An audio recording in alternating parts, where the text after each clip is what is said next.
합니다. 오늘 함께 나눌 에스겔 19장의 말씀을 저와 우리 성도님들이 한 절씩 교독하도록 하겠습니다. 제가 먼저 읽겠습니다. 오늘 우리에게 주시는 하나님의 말씀입니다. 너는 이스라엘 고관들을 위하여 애가를 지어 부르라. 내 어머니는 무엇이냐? 암사자라. 그 사자들의 앞뒤로 젊은 사자 중에서 그 새끼를 기르는데 그 새끼 하나를 키움에 젊은 사자가 되어 먹이 물어뜯기를 배워 사람을 삼킴에 이방이 듣고 함정으로 그를 잡아 갈고리로 꿰어 끌고 애굽 땅으로 간지라. 암사자가 기다리다가 소망이 끊어진 줄 알고 그 새끼 하나를 또 골라 젊은 사자로 키웠더니 젊은 사자가 되매 여러 사자 가운데 왕래하여 먹이 물어뜯기를 배워 사람을 삼키며 그의 궁궐들을 헐고 성읍들을 부수니 그 우는 소리로 말미암아 땅과 그 안에 가득한 것이 황폐한지라. 이방이 포위하고 있는 지방에서 그를 치러 와서 그의 위에 그물을 치고 함정에 잡아 우리에 넣고 갈고리를 꿰어 끌고 바벨론 왕에게 이르렀나니 그를 옥에 가두어 그 소리가 다시 이스라엘 산에 들리지 아니하게 하려 함이라. 내 피는 어머니의 물가에 심어진 포도나무 같아서 물이 많음으로 열매가 많고 가지가 무성하며 그 가지들은 강하여 권세 잡은 자의 규가 될 만한데 그 하나의 키가 굵은 가지 가운데서 높았으며 많은 가지 중에서 뛰어나 보이다가 그 열매를 동풍에 마르고 그 강한 가지들이 꺾이고 말라 불에 탔다. 이제는 광야 메마르고 가뭄이 든 땅에 심겨진 바 되고 그 열매를 태우니 권세 잡은 자의 규가 될 만한 강한 가지가 없도다 하라. 이것이 애가니라. 후에도 애가가 되리라. 아멘.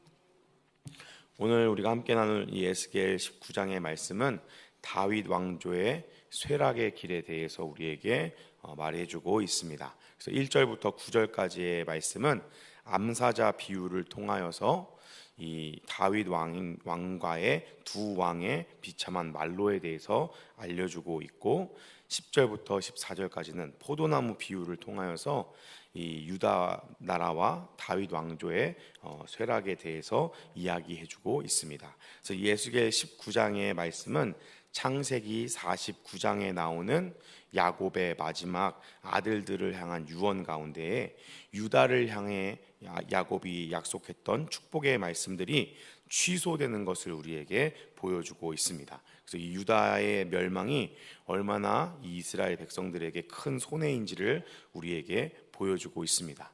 그래서 이 유다를 향한 하나님의 약속의 말씀, 축복의 말씀이 이렇게 깨어지는 것을 통하여서 이스라엘 백성들이 하나님의 언약을 배반하고 그 언약을 배반함으로 말미암아 하나님의 약속이 취소되고 그러므로 말미암아 이스라엘이 당하게 되는 비참한 상황에 대해서 우리에게 보여주고 있습니다. 이것은 한마디로 말하면 이스라엘 백성들의 자업자득의 안타까운 말로를 우리에게 교훈해주는 말씀입니다. 오늘 에스겔 19장의 말씀을 통하여서 하나님이 주시는 은혜를 함께 나누려고 합니다. 먼저 4절 말씀을 보도록 하겠습니다. 이 에스겔 19장 1절부터 이 9절까지의 말씀을 보면 두 마리의 사자가 나오는데요. 첫 번째로는 4절에 나오는 애굽 땅으로 끌려가는 사자가 나옵니다. 4절 말씀 제가 먼저 읽어드리겠습니다. 이방이 듣고 함정으로 그를 잡아 갈고리로 꿰어 끌고 애굽 땅으로 간지라. 아멘. 이 4절 말씀의 대상이 되는 왕은 바로 여호아하스 왕입니다. 이 여호아하스 왕은 BC 609년에 이집트로 실제로 끌려가는 안타까운 말로를 우리에게 보여주고 있습니다. 그리고 나오는 또 하나의 사자는 9절 말씀에 나오는데요. 9절 말씀 우리 같이 한번 읽어보겠습니다. 시작.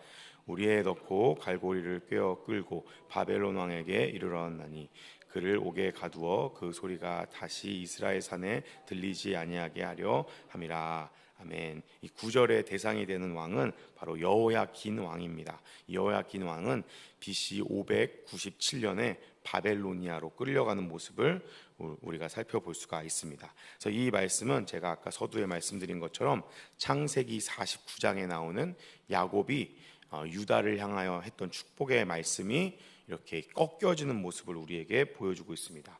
야곱이 이 자기 자녀 유다에게 어떠한 예언, 어떠한 축복의 말씀을 했냐면 제가 창세기 49장 8절 9절 말씀을 읽어드리겠습니다.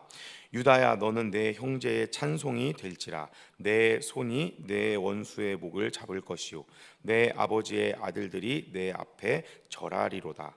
유다는 사자 새끼로다. 내 아들아 너는 움킨 것을 찢고 올라갔도다. 그가 엎드리고 웅크림이 숫사자 같고 암사자 같으니 누가 그를 범할 수 있으랴. 아멘. 그래서 이 야곱이 유다에게 했던 축복의 말씀처럼 이 우는 사자와 같이 원수를 찢는 아름답고 늠름한 사자처럼 이 이스라엘의 왕가가 계속 이어져야 하는 상황 가운데 이 안타깝게 다윗 왕의 마지막 왕들이 비참한 이방의 포로가 되고 이방에 끌려가는 신세가 되는 것을 우리에게 보여주고 있습니다. 이 하나님께서 유다 민족에게 유다의 자손들에게 약속하신 사자가 되어서 원수를 찢는 그런 아름다운 모습이 아니라 이 사자들이 오히려 공격해서는 안 될 사람을 공격하여서 오히려 이방의 공격을 받아서 4절과 9절에 나오는 것처럼 이방에 끌려가는, 그래서 두 왕의 이 사례를 통하여서 다윗 왕조의 몰락을 우리에게 보여주고 있습니다. 이어지는 이제 10절 말씀에 보면 포도나무 비유를 통하여서 이 유다의 마지막 왕의 비참한 말로를 우리에게 보여주는데요. 우리 10절 말씀 제가 읽어드리겠습니다. 가령 그가 아들을 낳았다 하자 그 아들이 이 모든 선을 하나도 행하지 19장 10절 내 피의 어머니는 물가에 심겨진 포도나무 같아서 물이 많음으로 열매가 많고 가지가 무성하며. 아멘. 그래서 이어지는 이 창세기 49장 11절 12절 말씀에 보면 이 포도나무 비유에 대한 또 유다의 축복이 나오는데요. 11절 12절도 제가 읽어드리겠습니다. 그의 나귀를 포도나무에 매며 그의 암나귀 새끼를 아름다운 포도나무에 맬 것이며 또 그의 옷을 포도주에 빨며 그의 복장을 포도즙에 빨리로다. 그의 눈은 포도주로 인하여 붉겠고 그의 이는 우유로 말미암아 희리로다. 아멘. 그래서 여기에서 이스라엘 백성 중에 특별히 유다 자손들에게 이 포도주의 기쁨, 포도즙이 넘치도록 되어지는 모습을 축복하는 표현이 나옵니다. 그래서 이 포도즙과 포도주가 많기 위하여서는 포도의 열매가 되는 포도 열매가 많아야 하는데요. 포도나무의 열매는 어떻게 하면 많아질까요? 나무가 크고 굵고 가지들이 많이 강하게 뻗어서 그 가지들에서 포도 송이들이 풍성하게 열려야 많은 포도주와 포도즙의 결실을 보장할 수가 있습니다. 그래서 지금 이 에스겔서 19장 10절에 보면 이 포도나무가 물이 많아서 열매가 많고 가지가 무성해야 하는데 오히려 그 강한 가지들이 꺾여지고 오히려 이 포도나무의 뿌리가 뽑히는 안타까운 모습에 대해서 우리에게 보여주고 있습니다. 그래서 1절부터 9절까지는 이 두 사자로 비유되는 두 왕의 멸망에 대해서, 그리고 10절부터 14절까지는 마지막 포도나무가 뿌리채 뽑히는 그런 모습을 통하여서 다윗 왕조의 붕괴에 대하여, 그리고 이 다윗 왕조의 붕괴로 인하여서 이 포도나무의 열매를 기대할 수 없는 비참한 상태에 대해서 이야기하고 있습니다. 그래서 실제로 이 남유다 왕조의 마지막 왕인 시드기야는 예수님이 오시기 전까지 다윗의 마지막 왕으로 이 땅에 존재하고, 그 예수님이 오시기 전까지 그 이후로는 다윗의 가문 가운데 이스라엘의 왕이 세워지지 않는 그런 안타까운 상황이 펼쳐지는 것을 우리가 이 말씀을 통하여서 배울 수 있습니다. 하나님께서는 분명히 유다에게 또 다윗 왕에게 너의 자손 중에서 다스리는 자가 끊임없이 나올 것이다라고 축복하셨고 예언하셨고 약속하셨습니다. 그러나 이스라엘 백성들이 하나님의 언약을 지키지 않고 언약을 배반함으로 말미암아 이 시드기야 왕을 마지막으로 유다 가문 가운데 혈통적인 이스라엘의 왕이 끊겨지는 안타까운 상황을 우리가 살펴볼 수가 있습니다. 우리가 이것을 어떻게 이해해야 할까요? 하나님께서는 구원을 취소하지 않으시고 하나님의 예정을 변개하지 않으시는 분이십니다. 그런데 왜 이 다윗 왕조 가운데 이렇게 시드기야 왕을 끝으로 예수 그리스도가 이 땅 가운데 오시기 전까지 다윗 왕가의 왕들이 세워지지 않는 그런 시기를 허락하실까요? 그것은 하나님께서는 그 무엇보다 약속을 중요하게 여기시기 때문에 그렇습니다. 하나님께서는 이스라엘 백성들과 언약을 맺으셨습니다. 그래서 나는 너의 하나님이 되고 너희는 나의 백성이 될 것이다.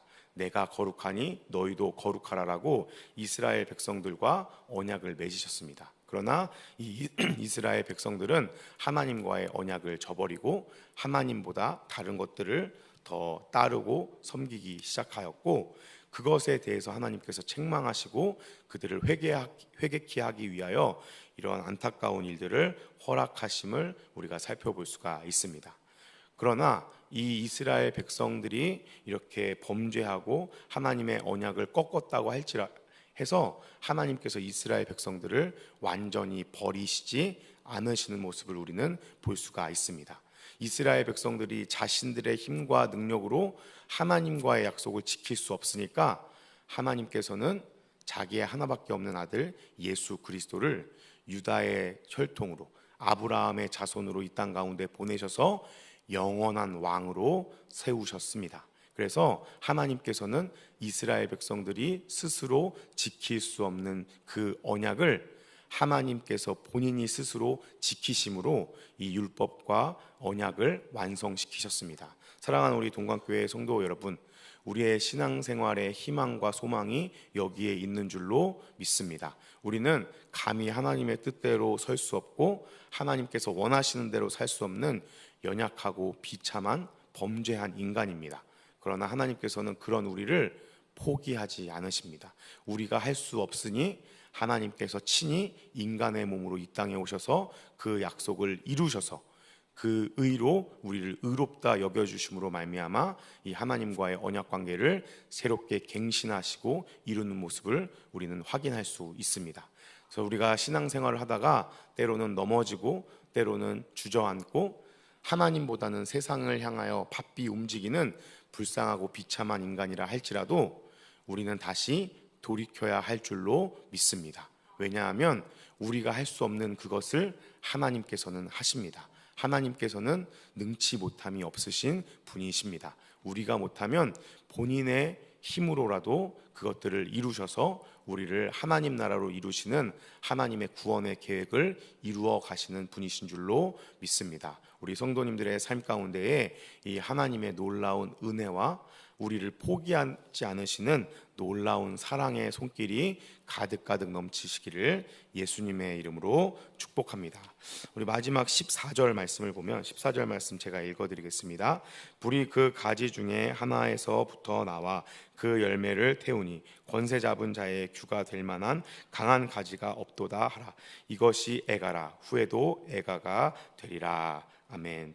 이 14절 말씀을 보면 이제 강한 가지, 권세 잡은 자의 규가 될 만한 가지가 이제 완전히 끝나버렸다라는 것을 선언합니다. 그래서 이것이 애가 슬픈 노래가 될 것이고 후에도 슬픈 노래가 될 것이다라고 말씀하고 있습니다. 그러나 이 하나님께서 야곱을 통하여 유다에게 축복한 축복 중에 창세기 49장 10절 말씀에 이런 말씀이 있습니다. 규가 유다를 떠나지 아니하며 통치자의 지팡이가 그 발 사이에서 떠나지 아니하기를 실로가 오시기까지 이르리니 그에게 모든 백성이 복종하리로다. 아멘. 그래서 하나님께서는 이 하나님의 약속의 말씀을 다윗의 후손으로 이스라엘 가운데 오는 예수 그리스도를 통하여 완전히 이루시는 것을 우리가 확인할 수가 있습니다.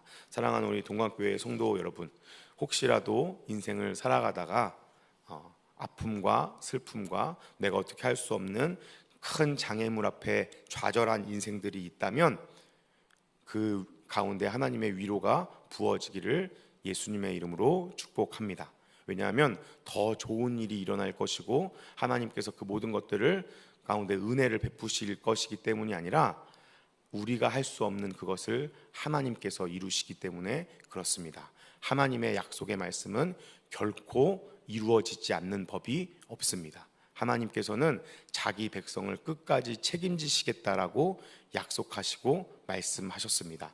이 하나님의 축복의 말씀, 이 하나님의 약속의 말씀은 반드시 우리의 삶 가운데에 이루어질 줄로 믿습니다. 우리에게 찾아오는 인생의 장애물들과 크고 작은 어려움들이 결코 이 하나님의 구원의 계획을 취소할 수 없고, 그 장애물에 혹시라도 내가 걸려 넘어지고 좌절하고 주저앉는다 할지라도 그런 넘어진 우리를 다시 일으켜 세워주시는 것이 하나님의 은혜라는 사실을 기억하시기를 바랍니다. 이 신실한 하나님의 말씀이 우리의 삶 가운데 이루어져서 그 하나님의 말씀의 힘과 능력으로 이 세상을 살아가다가 만나는 어떠한 장애물과 어떠한 고난 가운데서도 꺾이지 않고 다시 일어나는 하나님의 복된 백성들이 되시기를 예수님의 이름으로 축복합니다.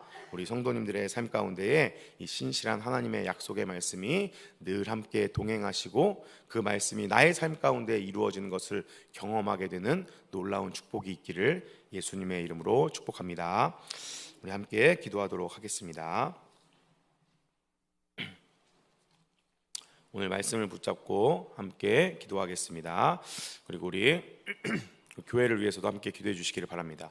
우리 담임 목사님과 원로 목사님, 교육자들과 직분자들을 위해 기도해 주시고, 이제 여름 사역 가운데 남아 있는 우리 청년 일부 여름 사역을 위하여서 또 필리핀 단기 선교팀을 위하여서 함께 기도해 주시기를 바랍니다. 그리고 하반기에 있을 하반기 산상 금요 집회를 위해서도 함께 기도해 주시고, 우리 교회에서 진행되는 많은 사역들과 많은 일들 가운데에 하나님께서 다음 세대들을 세우고 살리시고 이 땅 가운데에 든든한 믿음의 기둥들이 될 다음 세대들이 우리 동강교회를 통하여 배출되는 귀한 은혜를 허락하여 달라고 우리 교회를 위해 기도해 주시고, 특별히 환우들과 어려움 당한 자들을 위해서 함께 기도해 주시기를 바랍니다. 그리고 나라와 민족을 위해서 세계에서 선교하고 계시는 많은 선교사님들을 위하여서 기도해 주시기를 바랍니다. 우리 주여 한번 크게 부르짖고 기도하신 후에 자유롭게 돌아가도록 하겠습니다.